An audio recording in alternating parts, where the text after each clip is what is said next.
I'm Ava, a 28-year-old pastry chef. I love my job.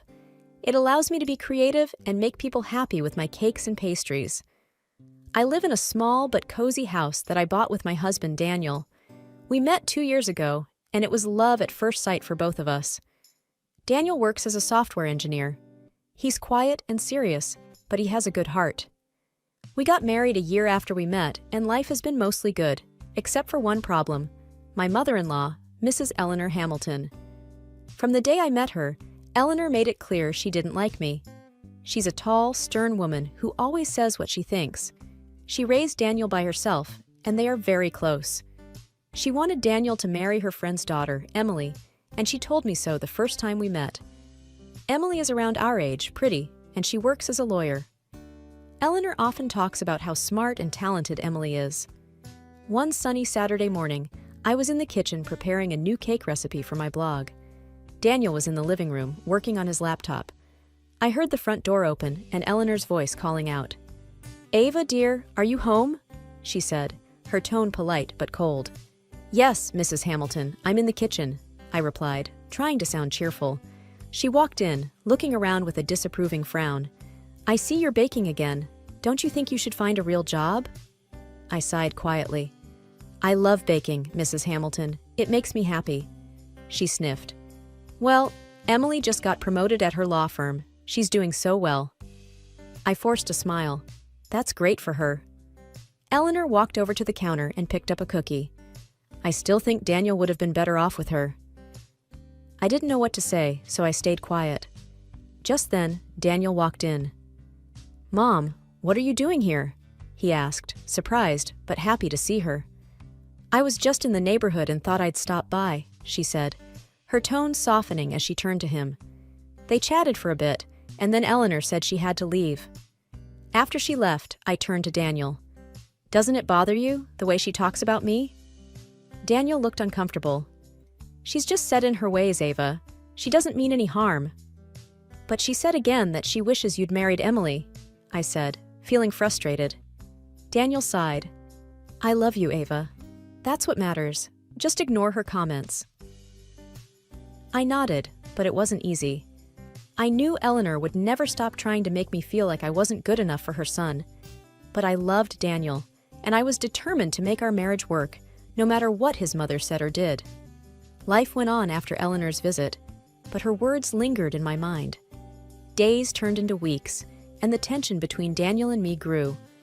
I felt like I was walking on eggshells whenever the topic of his mother came up. Daniel was my husband, and I loved him, but it hurt that he couldn't see how his mother's behavior was affecting our marriage. One evening, while we were having dinner, I decided to bring it up again. I knew it was a risk, but I couldn't keep my feelings bottled up any longer. "Daniel, we need to talk about your mom," I said, trying to keep my voice steady. He looked up from his plate, his expression guarded. "What about her?" "It's just, every time she visits, she makes these comments, and it feels like she's trying to drive a wedge between us," I explained. Daniel sighed, putting his fork down. "Ava, she's my mom. She's not trying to hurt anyone. She's just protective." "But don't you see? She's constantly comparing me to Emily. She even told me she wishes you had married her instead," I said, my frustration growing. Daniel frowned. "She said that?" "Yes, she did. And it's not the first time," I replied, feeling a mix of sadness and anger. He was quiet for a moment, then said, "Look, I know my mom can be difficult, but she raised me on her own. I can't just turn my back on her." "I'm not asking you to turn your back on her. I just want you to understand how her words and actions are affecting me, affecting us," I said, my voice tinged with desperation. Daniel reached across the table and took my hand. "I'm sorry, Ava. I'll talk to her, okay? I'll make sure she understands that she needs to respect our marriage." I nodded, feeling a small sense of relief. But deep down, I wasn't sure if anything would change. Eleanor was set in her ways, and I had a feeling it would take more than a conversation to change her behavior. A few weeks later, Daniel's birthday was approaching. I wanted to do something special for him, so I planned a small party with our friends and family. I knew inviting Eleanor was risky, but she was Daniel's mother, and I didn't want to exclude her. The day of the party arrived, and I was busy in the kitchen preparing Daniel's favorite dishes. The house was filled with the smell of baking and the sound of laughter as our guests arrived. Eleanor arrived just as I was taking the cake out of the oven. She walked into the kitchen and looked around, her lips pressed into a thin line. "Ava, what's all this?" she asked, her tone disapproving. "It's Daniel's birthday. I wanted to do something special for him," I replied, trying to keep my voice friendly. She sniffed. "Seems like a lot of unnecessary fuss. Emily always says that simple celebrations are more meaningful." I took a deep breath, trying to keep my cool. "Well, Daniel likes it when I cook for him, and it's his day, so I want to make it special." Eleanor didn't say anything more, but I could tell she wasn't pleased. I tried to shake off the feeling of unease and focus on the party. As the evening went on, everything seemed to be going well. Daniel was having a good time, and our guests seemed to be enjoying themselves. I was starting to relax when I heard a commotion coming from the living room. I rushed in to find Eleanor standing in the middle of the room, her face red with anger. Daniel was trying to calm her down, but she was having none of it. "This is all wrong. This isn't how you celebrate a birthday," Eleanor exclaimed, her voice rising. "Mom, please. It's my birthday and I'm enjoying myself. Can't you just be happy for me?" Daniel said, his tone pleading. Eleanor turned to me, her eyes blazing. "You did this on purpose, didn't you? You wanted to make me look bad. You wanted to show that you know better than me." I was taken aback by her accusation. "Mrs. Hamilton, that's not true. I just wanted to make Daniel's birthday special." But Eleanor wasn't listening. She stormed out of the house, leaving everyone in shock. I looked at Daniel, my heart sinking. This was supposed to be a happy occasion, but it had turned into a disaster, and I had a feeling that things were only going to get worse from here. The weeks following Daniel's birthday were tense. Daniel tried to talk to his mom, but she wouldn't listen. She was convinced I had purposely tried to make her look bad. I felt like I was stuck in a bad dream, and no matter how hard I tried, I couldn't wake up. Daniel and I argued more. He kept saying I should try to understand his mom's point of view, but I felt like he wasn't trying to understand mine. I was hurt and frustrated, and I didn't know how to make things better. Then, one day, Daniel came home with an idea. "Let's throw a family dinner," he said, sounding hopeful. "Maybe if Mom sees that we're trying to include her, she'll start to come around." I was skeptical, but I agreed. I loved Daniel, and I wanted our marriage to work. So we planned a dinner and invited Eleanor. The day of the dinner arrived, and I was a nervous wreck. I cooked all day, making sure everything was perfect. Daniel helped me set the table and decorate the dining room. We were both trying to make this work. Eleanor arrived, and I greeted her at the door. "Welcome, Mrs. Hamilton. It's good to see you," I said, forcing a smile. She looked around, her expression unreadable. "Thank you, Ava. I appreciate the invitation," she said, and there was a hint of warmth in her voice that I hadn't heard before. The dinner started off well. We all sat down, and I served the food. Eleanor even complimented my cooking, which surprised me. Then it was time for dessert. I had made my signature cake, one that I was particularly proud of. I knew Eleanor had a peanut allergy, so I had been extra careful to avoid any cross-contamination. As we all enjoyed the cake, I noticed Eleanor suddenly stop eating. Her face turned red, and she started coughing. "Mom, are you okay?" Daniel asked, jumping up from his chair. Eleanor gasped for air, her hand clutching her throat. "Peanuts!" she managed to choke out. Daniel immediately got her allergy medicine and helped her take it. Slowly, she started to breathe easier, but she was still red and looked scared. Once she caught her breath, she turned to me, her eyes filled with accusation. "You did this on purpose," she said, her voice shaky. I was shocked. "No, Mrs. Hamilton, I would never do that. I was so careful." But Daniel interrupted, his voice filled with anger. "Ava, how could you? You know about Mom's allergy." "I didn't do it, Daniel, I swear," I said, near tears. Eleanor looked at me, her expression triumphant. "You tried to get rid of me. You want me out of your life." "No, that's not true," I protested, but it was like they couldn't hear me. The rest of the dinner was a blur. Eleanor left, and Daniel was furious with me. He said he needed some time to think and left the house. I sat at the table, alone, staring at the uneaten cake. I didn't understand what had happened. I knew I hadn't put any peanuts in that cake. But if I didn't, then who did? And why? I felt like the world was crumbling around me. My marriage was falling apart, and I was being accused of something I didn't do. I didn't know how to prove my innocence, and I didn't know if Daniel would even believe me if I did. I felt helpless and scared, and I didn't know what to do. The dinner disaster lingered in the air like a bad aftertaste.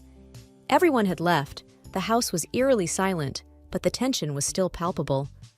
Eleanor, my mother-in-law, cornered me in the kitchen, her eyes gleaming with an unsettling triumph. "Well, Ava, I guess now everyone will see you for who you really are. A criminal," she sneered. I stared at her in disbelief. "Eleanor, this is insane. I didn't do anything to the cake." "Oh, but who will believe you now?" she said, her voice laced with venom. "However, there's a way out for you. Divorce Daniel and sign the house over to him. Do that, and I won't go to the police." My heart pounded in my chest. This was blackmail. "You can't be serious," I managed to say. "Oh, I am very serious," she said, a wicked smile spreading across her face. Before I could respond, Daniel walked in. His face was hard, unreadable. "Is it true, Ava? What my mother is saying?" he asked, his voice cold. I looked at him, desperately hoping he would see reason. "Daniel, please, you have to believe me. I didn't do anything. Your mother is trying to frame me." But his expression didn't change. "I don't know what to believe anymore, but right now I'm siding with my mother. I want a divorce, Ava, and the house should be mine." I felt like the ground had been pulled from under my feet. This was not the man I married. This was not the Daniel I loved. "No, Daniel, you can't do this. We built this life together. Please, see reason," I pleaded. But he didn't budge. "It's over, Ava. I've made up my mind." Eleanor watched the scene, a satisfied smirk on her face. But I wasn't going to let her win. Not like this. Without another word, I pulled out my phone and called the police. If Eleanor wanted to play this game, then let's play it with all cards on the table. When the police arrived, Eleanor immediately started her performance, tears and all, claiming I tried to kill her with peanuts. I stood my ground. "That's not true. I didn't do anything to the cake. She's trying to frame me because she wants me out of her son's life." The officers looked between us, clearly trying to figure out who to believe. And then I took out my main trump card. I had installed them in the kitchen for my baking blog. "Wait," I said. "There might be footage. We can check the kitchen cameras." Everyone's eyes turned to me. Daniel looked confused, but Eleanor's face drained of color. We all went to the kitchen, and I pulled up the footage on my laptop. The video showed the kitchen, the cake on the counter. And then, there she was, Eleanor sneaking into the kitchen, looking around before pulling something out of her purse and sprinkling it over the cake. The room fell silent as the truth revealed itself on the screen. Eleanor tried to speak, to explain, but her words were empty. The evidence was right there. Daniel looked from the screen to his mother, his face a mix of shock and betrayal. The police took Eleanor away, and Daniel and I were left in the echoing silence of the house. He tried to apologize, to explain, but the damage was done. Trust, once broken, is not easily mended. The day of the court hearing arrived like a storm, full of tension and uncertainty. The courtroom was intimidating, with its high ceilings and the judge's stern gaze. My heart pounded as I took my seat, feeling like I was in some surreal movie. The proceedings began, and Eleanor, my mother-in-law, was the first to take the stand. Dressed in a somber outfit, she looked the part of a distressed victim. Her performance was Oscar-worthy.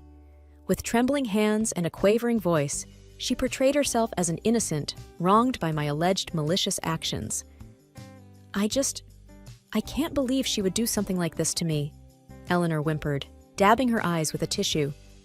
My fists clenched in my lap. It was infuriating to watch she poses as a victim. Then, without warning, Eleanor clutched her chest and collapsed, feigning a faint. The courtroom erupted into chaos. "Is there a doctor here?" someone shouted. I sat there, frozen, as people rushed to her aid. This was another one of her theatrics, but it was working. The judge called for a recess, and Eleanor was taken out of the courtroom, still playing the role of the frail, aggrieved mother. When the trial resumed, it was Daniel's turn to testify. My heart ached as I looked at him, the man I once loved, now a stranger willing to believe the worst in me. "Your Honor, I can't express how shocked I was," Daniel said, his voice steady but cold. "I trusted Ava, and to think she could have done something so heinous." His words cut through me like a knife. He was completely under his mother's spell, blinded by her manipulations. My lawyer presented my defense, highlighting Eleanor's history of hostility towards me and bringing forth the evidence of the kitchen video. The footage was clear, showing Eleanor surreptitiously adding peanuts to the cake. As the video played, there were murmurs in the courtroom. Eleanor's facade began to crumble, but she still clung to her act. "This is a setup! She's trying to frame me!" Eleanor cried out, but her words sounded hollow now. The judge watched the video intently, his expression unreadable. When it finished, he called for a recess to deliberate. Sitting there, waiting for the verdict, felt like an eternity. My entire life hung in the balance, based on the decision of a man who had never met me before today. Finally, the judge returned. The courtroom fell silent as he began to speak. After reviewing the evidence presented, it is clear that the allegations against Mrs. Ava Hamilton are unfounded. The video footage shows Mrs. Eleanor Hamilton adding the allergen to the cake herself. I let out a breath I didn't realize I was holding.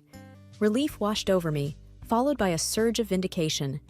Eleanor let out a wail, still clinging to her victimhood, but her cries fell on deaf ears now. The judge continued, "Therefore, I find Mrs. Ava Hamilton not guilty of the charges against her."